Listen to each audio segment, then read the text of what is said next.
స్వార్థ రాజకీయాలు చేయడంలో జగన్ నెంబర్ 1 అన్నారు ఏపీసీసీ చీఫ్ షర్మిల. అధికారంలో ఉన్న 5 ఏళ్లు బీజేపీకి దత్తపుత్రుడిగా మారాడని విమర్శించారు. తన స్వార్థం కోసం బీజేపీతో అక్రమ పొత్తులు పెట్టుకున్నారని దుయ్యబట్టారు. కాంగ్రెస్ బలోపేతం అవడం రాష్ట్ర ప్రజలకు ఎంతో అవసరమన్నారు.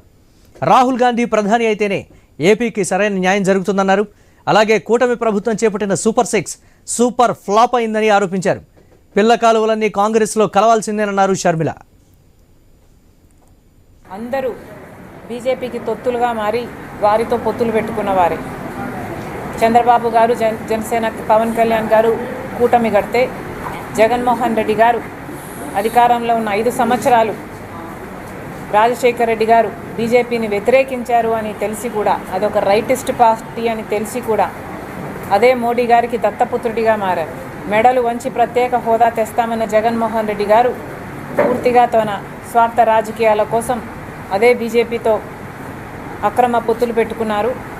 ఎక్కడ పడితే అక్కడ మద్దతు ఇచ్చారు, ఏ బిల్లుకైనా మద్దతు ఇచ్చారు. అదానీ అంబానీ లాంటి వాళ్లకు పోర్ట్లు సహా ఎన్నో దోచిపెట్టారు. ఇక చంద్రబాబు గారైతే ఆంధ్ర రాష్ట్ర ప్రజలు వేసిన ఓట్లతో, ఆయనకున్న బలంతో ఇప్పుడు మోడీ సర్కార్ని నిలబెట్టిన వాడు చంద్రబాబు గారు.